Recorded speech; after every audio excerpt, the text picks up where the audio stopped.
Okay, so this video is about the new time jump map, and I'm going to go over fairly briefly as I can all the changes to the map and what that means for the story. The time jump itself won't be out probably for another week or so.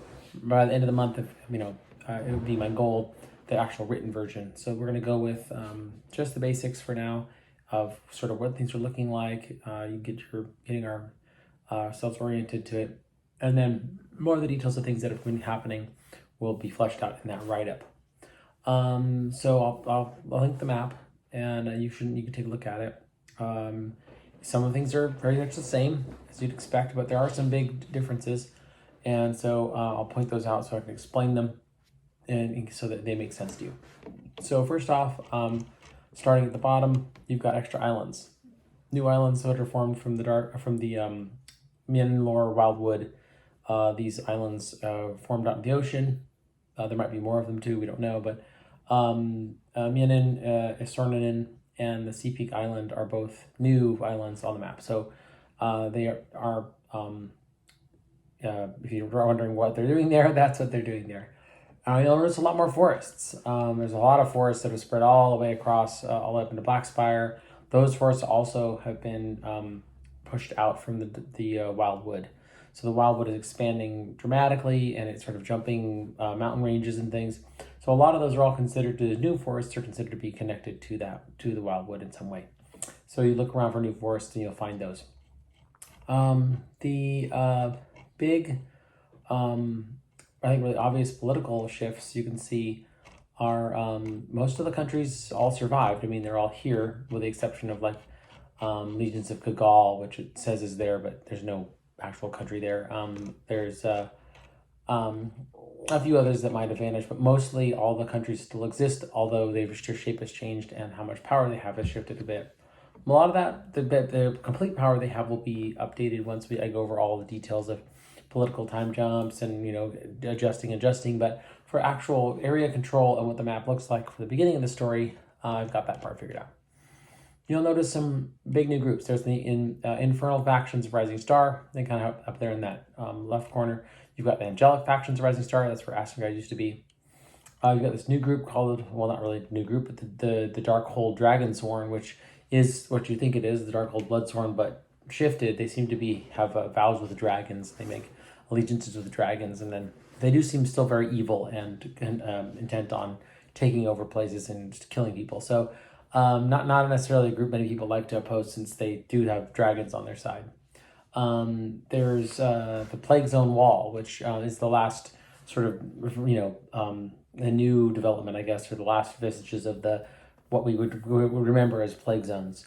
The plague zones went through a lot of transformations over all these years, but they ended up in this mode, which is the obvious plague zones that still exist is this one giant long wall. They call it the Plague Zone Wall, which is the kind of plague zone that you would recall, at least the most familiar. It is very different still, but it is the most like the plague zones you might remember.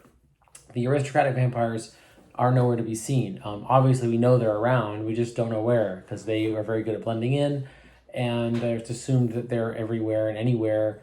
We just don't know where. And that the Plague Zone Wall is actually a really obvious sort of zombie-focused kind of, vampires, but a lot of undead and zombies that they control, and kind of a different take on what undead control and vampire dominion should look like. And these two groups seem to not get along, and so there is a lot of vampire infighting. One group being completely invisible, and you don't even know where they are. Sometimes you're in a zone of theirs. We wouldn't call it a plague zone, really. It's more like an aristocratic vampire, dark city effect. But you don't even know you're there, so you move in and don't realize you're suddenly under the sway of some vampiric power. And these vampires think of them as the subtlety and the skill of their taking over an area as what they value. The Plague Zone group is just all about, raw domination. So those two groups still exist, although power levels have shifted a bit. Though the Plague Zone Wall looks very menacing and intimidating, I would say actually it's on a lower scale than what we were seeing last season with all the other Plague Zones. Those Plague Zones were far more dangerous from the game world perspective than the wall itself, although the wall is a problem. It's more of a problem that we know of and can manage. The aristocratic vampires is another whole issue. Don't know about that. On the bottom right corner, you're also going to see the this Athamenon group, the Athamenon Deparia. That's this group of ships that came from the south and kind of invaded, bringing tons of undead and all these humans who have very, very white hair and very pale. They don't have any really like color to their eyes, just a little dot. And they're extremely dangerous to most of everyone that they run into. They've killed off Wizard Trade Order and taken their place. They've turned all of the slaves they had into undead.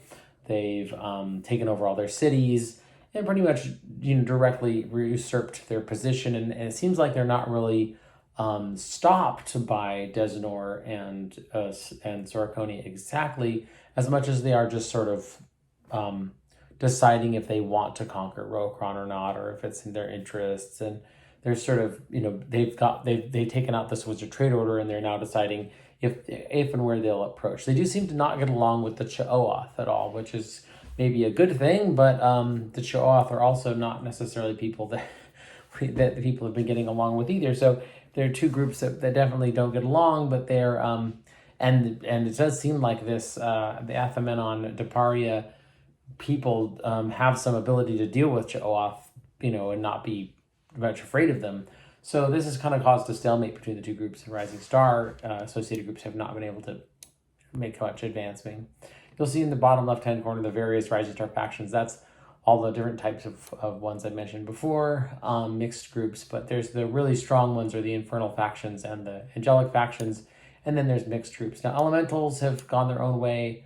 There are factions of them that are Elemental types, but the Elemental types seem to have maybe disbanded more and decided to organize themselves as their own colonies and groups and find their own homes and places to live. So that's update for that map there. I guess the last things I'll do, the Grey Isles as a country. You'll see that now. There's cities and things that are listed down there because they're functioning as an actual population now. And Odolathan exists, so very small, but it's there. Dagdioth is still in existence, but the culture is very weak up there, even though the countries are large. Culturally, there's a lot of like infighting and conflict and debate about the best way to worship the Dagdomar. And so it's not as big, there's no concern that there's going to be a big invasion from Dagdioth. It's more about that they just, they maybe invade each other, but it's less likely that they'll invade everywhere else. You can see Sylvan and Stonehammer did pretty well. Reben's got a big new mage school and is kind of a big political mover and shaker in that region, kind of influencing both Stonehammer and Illianos on either side. But they do have a kind of a threat from the north, which is the Darkhold Dragonsworn group. I think that's it. I'm going to try to keep it short so that these videos can get up quickly. All right, that's it.